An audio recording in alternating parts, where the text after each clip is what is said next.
بسم اللہ الرحمن الرحیم۔ السلام علیکم۔ میں professor Tariq Naeem, Urdu department the concept academy Islamabad سے آپ سے مخاطب ہوں۔ اللہ کے فضل و کرم سے ہماری جس طرح آپ کو معلوم ہے کہ باقاعدہ کلاسز کا آغاز ہو چکا ہے۔ پچھلے لیکچر میں ہم نے پیپر پیٹرن پہ بات کی تھی اور میں نے یہ بات بتائی تھی آپ کو کہ جو سلیبس ہے آپ کا اردو کا، اس کا ابھی تک فیڈرل بورڈ میں پیپر نہیں ہوا۔ یہ ایک نیا نصاب ہے، نسبتاً حالات کی وجہ سے پچھلے سال نئی بک آئی اور اس پہ ہم نے پڑھا تو ہے پچھلے سال ظاہر ہے، لیکن اس کا پیپر ابھی تک نہیں ہوا۔ تو اس لیے آپ لوگوں کے لیے نسبتاً یہ بالکل ہی نئی چیز ہے، نئی کتاب ہے، نیا سلیبس ہے، نصاب ہے۔ 4 چیزیں آپ کے سلیبس میں شامل ہوتی ہیں۔ سب سے پہلی چیز ہے نثر، پھر نظم، پھر غزل، اور چوتھی چیز ہے گرامر، جس کو قواعد و انشاء کہتے ہیں اردو میں۔ تو سب سے پہلے ہم نثر سے شروع کریں گے۔ عزیز طلباء و طالبات، ایک بات ہمیشہ دھیان میں رکھیے اور اس بارے میں آپ بالکل کلیئر ہونا چاہیے کہ اگر ہم یہ سمجھتے ہیں کہ ہمارا سلیبس بہت آسان ہے تو ہم غلطی پہ ہیں۔ سلیبس مشکل ہے۔ لازمی کتاب کے طور پہ آپ کی یہ سیکنڈ ایئر میں آخری کتاب ہے۔ ویسے تو ماسٹر تک آپ پڑھ سکتے ہیں، پی ایچ ڈی تک پڑھ سکتے ہیں، لیکن بطور لازمی سلیبس، لازمی نصاب سیکنڈ ایئر میں یہ بک آپ کو لازمی پڑھنی پڑتی ہے۔ تو جو پہلا سبق ہے، میرا مقصد قطعی طور پہ ڈرانا نہیں ہے۔ میرا مقصد صرف یہ ہے کہ آپ کو جو پڑھایا جا رہا ہے، جو سمجھایا جا رہا ہے، جو باتیں آپ کو بتائی جا رہی ہیں، ان کو آپ غور سے سنیں اور اس پہ عمل کریں۔ سب سے پہلے آپ کا جو پہلا سبق ہے اس کا نام ہے شہرت عام اور بقائے دوام کا دربار، اور یہ لکھا ہوا ہے مولانا محمد حسین آزاد صاحب کا۔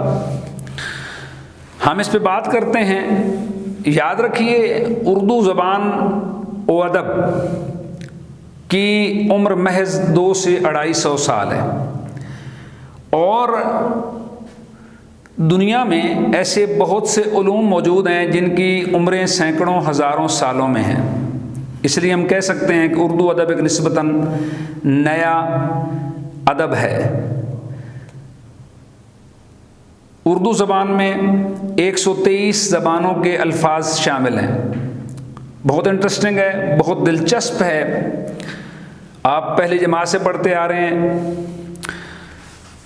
اس نہج پہ، اس سٹیج پہ پہنچانے کے لیے اردو کو جن لوگوں نے محنتیں کی ہیں، ہمیں ان کو بھی یاد رکھنا چاہیے، چاہے وہ نثر نگار ہوں، چاہے وہ شاعر ہوں، چاہے وہ گرامر بنانے والے لوگ ہوں۔ جن لوگوں نے اردو کی ترویج و ترقی کے لیے کام کیا، اس کو ارتقائی منازل سے گزارتے ہوئے اس سٹیج پہ لائے، اس نہج پہ لائے جس پہ آج ہمیں اردو نظر آتی ہے۔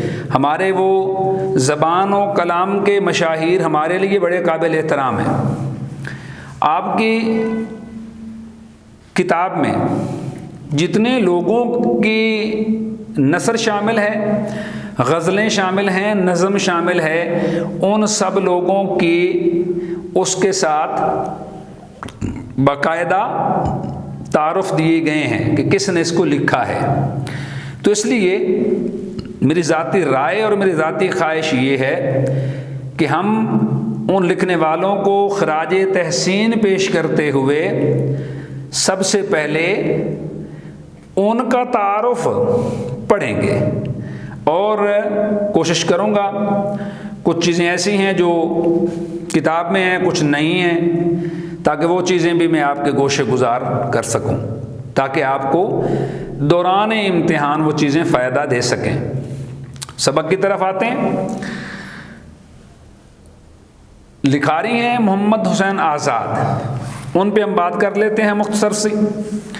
حالات زندگی پہلے بتا دیتا ہوں میں آپ کو۔ مولانا محمد حسین آزاد کا شمار اردو ادب کے عظیم نثر نگاروں میں ہوتا ہے۔ آپ اردو ادب کے ارکان خمسہ میں شامل ہیں۔ ارکان خمسہ کے معنی 5 وہ لوگ، خمسہ کے معنی 5، جن لوگوں کے بلبوتے پہ آج اردو کی عمارت کھڑی ہے، وہ 5 ستون، ان میں مولانا محمد حسین آزاد شامل ہیں۔ آپ 1831 کو دلی میں پیدا ہوئے۔ آزاد کے والد صاحب کا نام مولوی محمد باقر تھا، جو اپنے دور کے ایک جید عالم تھے اور شمالی ہند میں اردو صحافت میں ممتاز مقام رکھتے تھے۔ یہ اپنا پریس بھی چلاتے تھے۔ آپ دلی میں اردو اخبار کے نام سے ایک جریدہ جاری کرتے، جریدہ کے معنی رسالہ۔ سقوط دلی کے بعد، سقوط دہلی کے مطلب جس وقت انگریزوں نے دہلی پہ قبضہ کر لیا، یہ اخبار بند ہو گیا۔ انہوں نے 1828 میں مظہر الحق کے نام سے بھی ایک اخبار نکالا۔ 1857 کی جنگ آزادی میں انہیں مسز ٹیلر کے قتل کے الزام میں پھانسی دے دی گئی تھی۔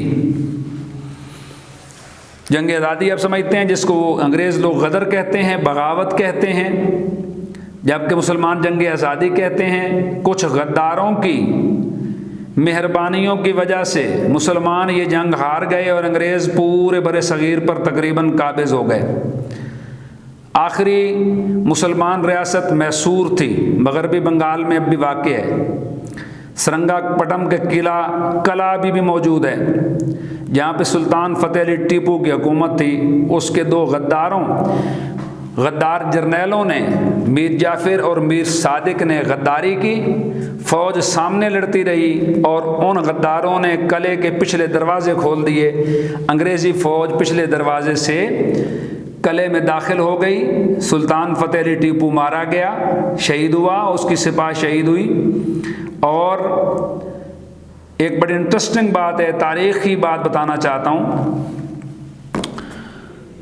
سلطان فتح علی ٹیپو لڑتا ہوا جب گھوڑے سے گر کے شہید ہوا تو اس کے ہاتھ میں آدھی تلوار تھی، آدھی ٹوٹ گئی تھی لڑائی کے دوران۔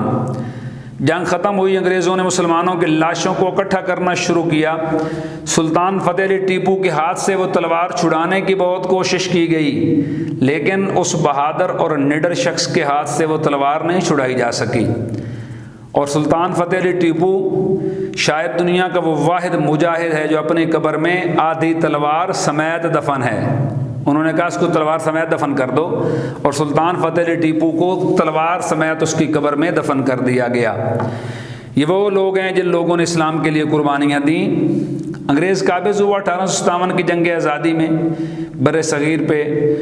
ٹیلر نام کے ایک شخص کے، مسٹر ٹیلر انگریز تھا، اس کی بیوی کے قتل کے الزام میں مولوی محمد باقر کو، جو کہ بہترین اور اعلیٰ عالم تھے، ان کو سزائے موت دے دی گئی۔ شیخ محمد ابراہیم ذوق سے ان کے قریبی مراسم تھے۔ شیخ محمد ابراہیم ذوق بہادر شاہ ظفر کے شاعری میں استاد تھے، غالب سے پہلے۔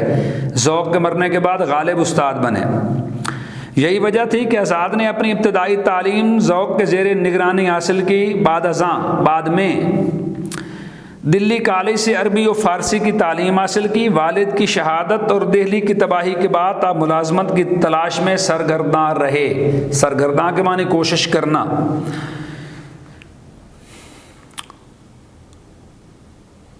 بعد ازاں عربی و فارسی کی تعلیم آپ نے حاصل کی اور 1864 میں لاہور پہنچ کر گورنمنٹ کالج لاہور میں عربی اور فارسی کے پروفیسر مقرر ہوئے۔ اس دوران میں آپ نے عربی اور فارسی کی متعدد درسی کتابیں بھی تحریر کیں۔ متعدد کے معنی کئی۔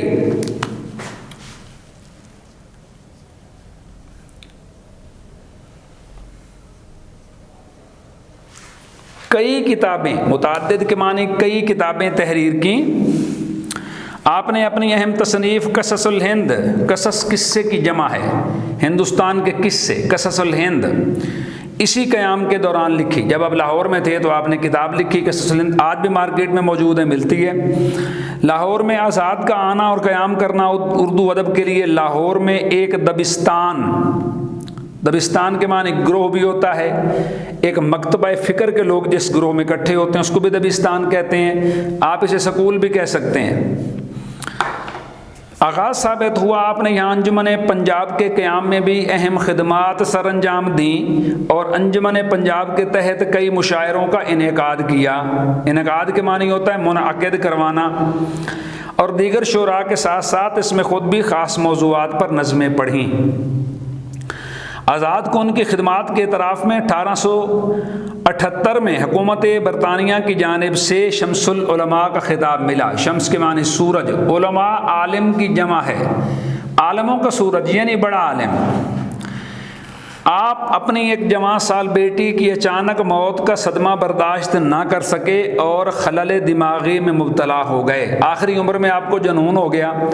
جوان بیٹی جس سے آپ بے حد محبت کیا کرتے تھے وہ اچانک دار فانی سے رخصت ہوئی تو اس کے غم میں، اس کے دکھ میں آپ کو جنون ہو گیا، پاگل پن کا آپ شکار ہو گئے۔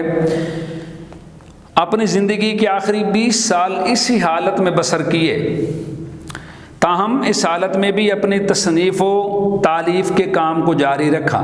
جب وہ دورے کم ہوتے، تکلیف کم ہوا کرتی تو اس دوران وہ پڑھنے لکھنے کا کام جو ہے وہ جاری رکھتے۔ آپ بالآخر 1910 کو اپنے خالق حقیقی سے جا ملے۔ آپ 1910 میں لاہور میں فوت ہو گئے۔ اب ان کی کتابیں ہیں کچھ، ان پہ میں ان کے نام آپ کو بتا دیتا ہوں۔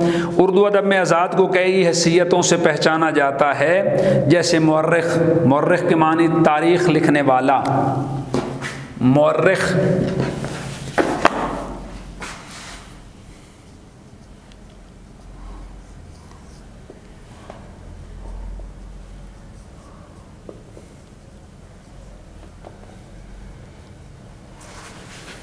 مورخ کے معنی تاریخ لکھنے والا،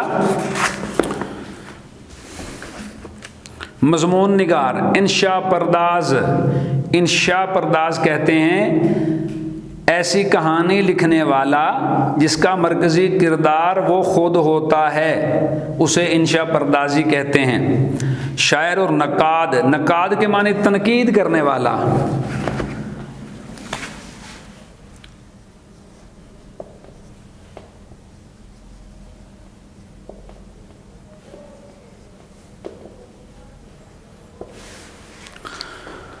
سمجھنے والی بات یہ ہے کہ تنقید کیا ہے۔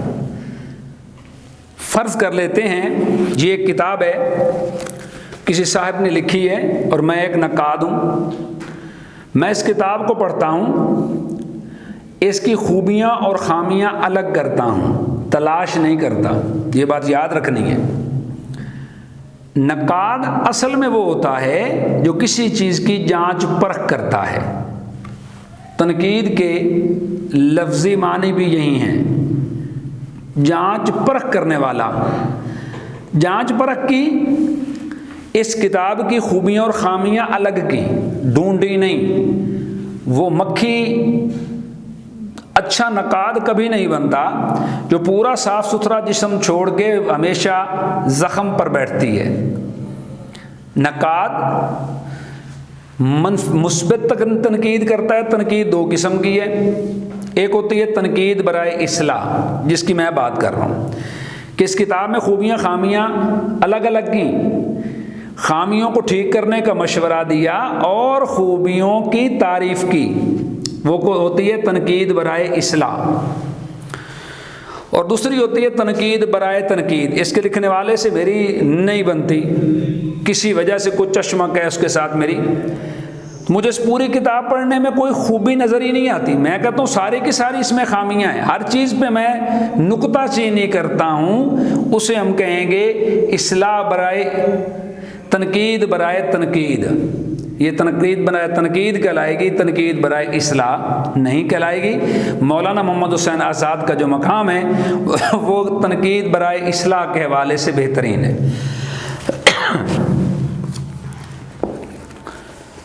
کتابوں کے چند کے نام بتا دیتا ہوں: آب حیات، نرنگ خیال، سخن دان فارس، نگارستان فارس، فارس پرانے زمانے میں ایران کو کہا جاتا تھا، دربار اکبری، قصص الہند اور نظم آزاد وغیرہ، یہ چند کتابوں کے نام ہیں۔ اس کے علاوہ انہوں نے بے شمار ناول مضامین لکھے، بے شمار کتابچے لکھے، بہت سے چھوٹے موٹے کتابیں ان کے جو لکھا ہے انہوں نے، اس میں بہت سارا حصہ جو ہے وہ ان جو کتابوں کو میں نے نام آپ کو بتائے ہیں ان میں وہ کتابیں شامل نہیں ہیں۔ یہ چند کتابوں کے نام ہیں۔ کچھ انداز ہے ان کا، اسلوب نگارش ہے، بات کرنے کا طریقہ ہے۔ اردو کے علاوہ عربی، فارسی، سنسکرت اور ہندی زبان پر بھی عبور رکھتے تھے۔ ان کی تمام تصانیف میں ان کے اسلوب بیان میں تکمیلی، دلاویزی، تخیل کی نزاکت، لہجے کا ترنم، زبان کی حفاظت اور ذوق و شوق پایا جاتا ہے۔ مرقع نگاری، مرقع نگاری سے مراد تمام ماحول اور فضا کو ایک تصویر میں جمع کر کے دکھانا، یہ ایک خداداد صلاحیت ہے اور آزاد کی تحریروں میں یہ صلاحیت بدرجہ اتم موجود ہے، بہت زیادہ موجود ہے۔ انہوں نے اپنی انشاء پردازی میں تمام اجزاء مرقع کو اس طرح باہم ملایا ہے کہ اس میں یگانگت پیدا ہو گئی ہے۔ اس میں موقع محل اور مناسبت کی موضوع کی مناسبت سے تمام خارجی جزیات موجود ہیں۔ آپ کی مرقع نگاری کی بہترین مثالیں آب حیات، دربار اکبری اور نرنگ خیال ہیں۔ یہ چند کتابیں ان کی مرقع نگاری کا بہترین مجموعہ ہیں۔ دوسرا ان کا انداز تھا تمثیلی۔ آزاد نے اپنی تحریروں میں انسانی عقل و حواس، اخلاقی معاملات اور ترقی و تنزلی کو مجسم کر کے بیان کیا ہے، ساری چیزوں کو مکس اپ کر کے ملا کے بیان کیا ہے، اور ڈرامائی انداز میں اس سے مکالمہ بازی کا تمثیل ڈرامے کو کہتے ہیں۔ ان کا یہی تمثیلی انداز انہیں دیگر ادبا سے ممتاز کرتا ہے۔ نرنگ خیال آغاز کے تمثیلی مضامین کا مجموعہ ہے۔ تخیل افروزی،